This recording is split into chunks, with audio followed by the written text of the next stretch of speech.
Can ciger do'st. Abduri Hamid bin Hubesh. Tarjima qilguvchi Memnun. Dunyo boshdan kechirayotgan to'r aloqa inqilobida insoniyat tarixida misli ko'rilmagan yershar xarakterlik aloqa avj olmoqda. To'g'rapiylik musofa butunlay yo'qolgan bo'lib, kishilar ijtimoiy aloqa tusini olgan har qanday to'r sahifalarida shaxsiy hisob ochgan hamon yuzlagan, balki minglagan kishilarning tizimligini tepib olaydigan oltin fursatga erishmoqda va musofa ta'siriga uchramaydigan universal tunishuv usularini ham ta'sis qilmoqda. Shundaqla kishilik munosabatning nozukligidan va tayini yo'q sabablar tufayli do'stlik rishtining qisqa vaqt ichida uzilganligidan qaqshaydigan dard to'kishlar, arz shikoyatlar ham ko'paymoqda. Biz har kuni do'stning ig'ir zarbisidan, qattiq muomalasidan, tuyuqsiz yiroqlashishidan, benormal orliq saqlashidan nola qilayotgan o'nlagan yozma va tweetlarni o'qiymiz. Shuningdek, yaqin hamrohning xiyonatidan puchlanayotgan, mehri muhabbatga ko'ngil bo'lmaydigan yaqinlar bilan birga bo'lgandan yolg'iz o'tishni afzal ko'rayotgan, bundoq kiyim kiyib olgan maxluq bilan yashagandan ko'ra, itlar bilan yashashning afzal ekanligini jar selayotgan tuyg'ularga jo'r bo'layotimiz. Xo'sh, undaqda to'rda paranglashish va nisbiy rozimanlik ustiga qurilgan har bir munosabatni do'stlik deyish to'g'rimi? Hech qanday amaliy tajribalardan o'tmagan gumoniy tuyg'ularga qanday ishonch qila olamiz?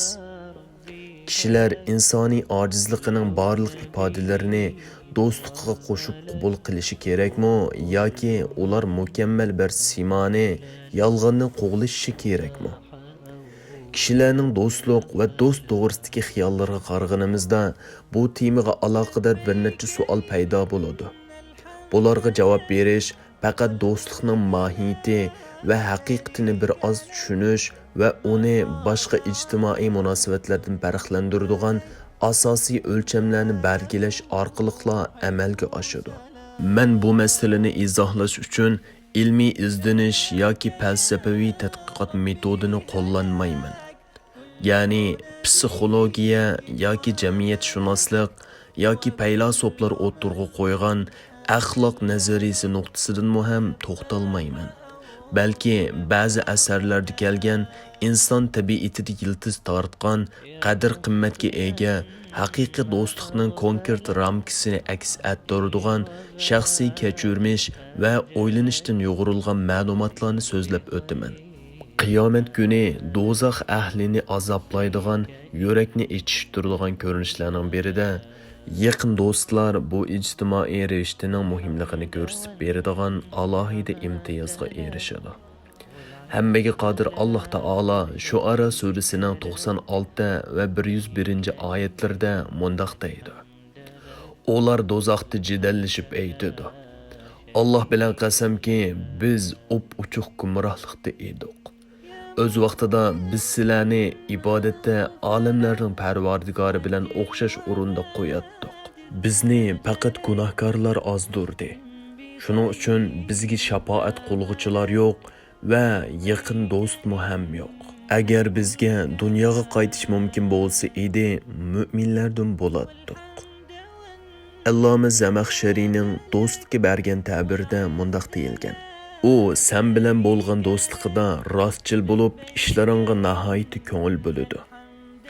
Yaqin do'stga bergan ta'birda ham mundaq degan: Bu martabadagi do'st qayg'ularingga qayg'uradi, dardlaringdan hasratlanadi. Uning bilan sen qizisa hammasi tang qaynaydigan issiq suvga o'xshaysan. Har qanday bir aql egasining bu darajadagi bog'lanish va birikish munosabatini o'rnatish va oxirgacha nafsi va yillarning buron chapqullaridan qo'g'dash aql egasiga loyiqdir. Ammo bu ish oldi bilan jonjigar do'stlikning nemaligini tunib yetishga qarashliq bo'ladi. Hamda uni tez taraqqiy qiladigan, tez o'zgaradigan, tez oxirlashadigan munosabatlardan farqlantirib, munosabatni texmi rivojlantiradigan omillarni joyida qo'llanishga bog'liq. Michel Matthiasning ko'z qarashida aks etgandek, biz shundoq bir tahrirsiz ehtiyojga duch kelyapmizki, ijtimoiy turmushning eng yuksak andizisi va insoniyat taraqqiyoti uchun mustasno bo'lg'ili bo'lmaydigan talablarga ehtiyojimiz bor. Balki Montaign'ning degandek, kishilik hayotning eng egiz cho'qqisiga o'rlashga, kamolatga yetishga ehtiyojimiz bor desakmi oshirayotgan bo'lmaymiz. Faylasuf demokratning so'zi bilan aytganda, do'stlik tuyg'usi insonning to'qilmalarida tug'ma moyil bo'lish holatida borliqqa keladi. Odam bu dunyoda tug'ilishi bilanla uningga xushallik elib keladigan, utuq qozonishida madad beradigan, ma'naviy kuchini urg'itadigan rishtaga jiddiy ehtiyojli ekanligini his qiladi. Dastlabki qadamda oila kishilarning o'zaro hissiyot almashtirish va boshqalar bilan o'xshashlik taraflariga diqqat qilish qadamini besishdan burun belgilik nisbatda bu ehtiyojni qamdaydi. İnsanlar hayotlik tajriba saboqlariga qarata haqiqiy do'stlikning prinsiplari va ifodalanish to'g'risida o'ylanishga boshlaydi. Shundaqla yaqin do'stni boshqa yasalma kishilardan farqlantirib, ijtimoiy munosabat to'rini kontrol qiladigan ko'rsatkichlar to'g'risidagi savollarga diqqat qiladi. Do'stlik tuyg'usi yiltiz tortgan qalbdoshlikni ifodalashda Aristotelning tuvandagi javobi eng go'zal ibora bo'lishi mumkin. Aristoteldan yaqin do'st to'g'risida so'ralganda mundaq javob bergan: U sen bo'lgan kishiki sendan boshqasi emas. Mijoz xarakteri va hissiy yaqinlik taraflaridagi o'rtoqlik va o'zaro ishonch oxirida ruhiy birdaklikka elib boradigan qalbdoshlik ne'matiga muyassar qiladi. Bu ahvol xuddi bir sahrolik arabning do'stiga bir bo'liking men uchun bo'lsin, men bir butun sening bo'lay deganiga o'xshab qoladi. Yaqin do'stlik prinsiplari ichida o'zlikidan o'zaro ta'sir ko'rsatish, har biri qarshi tarafdan o'zini ko'ralaydigan bo'lish, orasida ortiqcha so'z harakatga hojat qolmaslik qatorliq nozuk ham mazmun sifatlarmi o'rin oladi.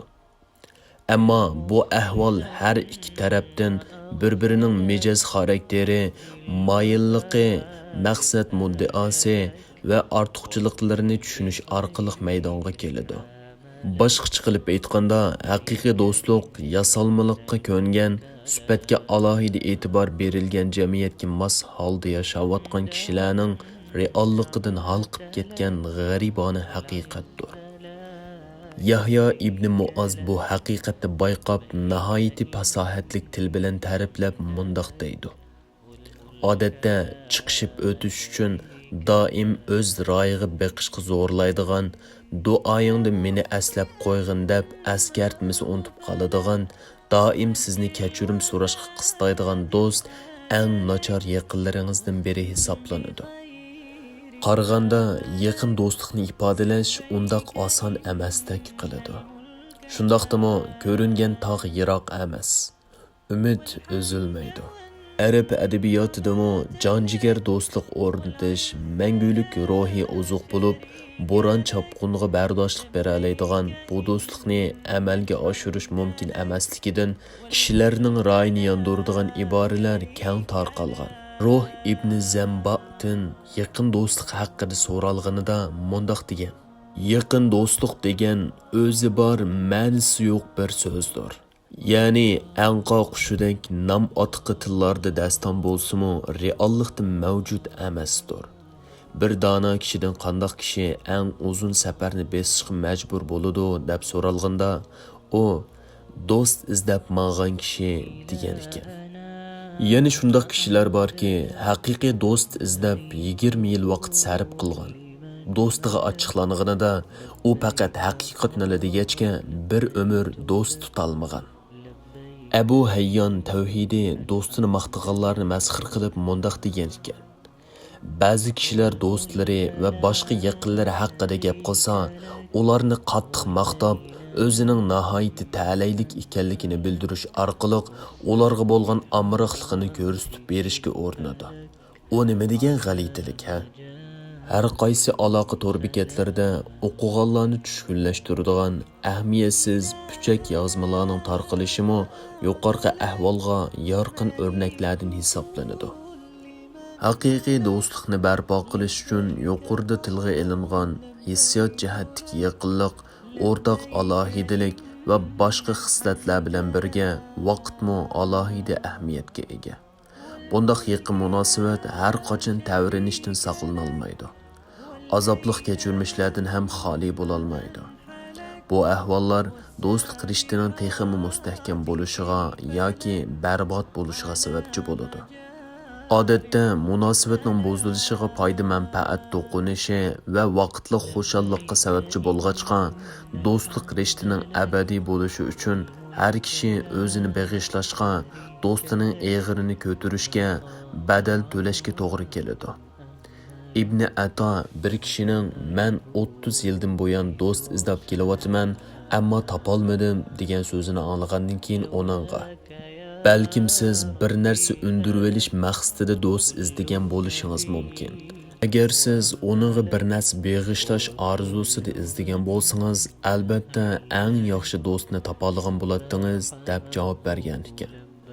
Kishilar do'stlik majburiyatlarga bilib bilmay xiloflik qilib, yaqinlardan ayrilib qolgandan keyin barcha gunohni sharoitga, davrga ortib qo'yib, kishilik munosabat tajribasi borligini, insoniyat xarakterini tushunib yetalganligini aks ettirib beralaydigan muhim mas'uliyatlardan sir saqlash, qiyin kunlarda tasalli berish, maslahat berish, ogohlantirish, insonchilikda xoli bo'lg'ili bo'lmaydigan savalliklarni surishti qilmaslik qatorli xislatlarni unutib qolmoqda. Kundalik turmushimizda yoki ijtimoiy taratqularda qurilayotgan kishilik munosabatlar hamisha do'stlik doirasiga kiravermaydi. Boshqalarning e'tirof qilishiga erishish orzusi kishini davomli boshqalarning ra'yiga beqishga majburlab, yo'q ishlarni ko'ptirishga turtki bo'ladi. Hatto ba'zida qoyilligi va qoidalikligi bilan ularning rozimanligini qo'lga keltirishga urinadi.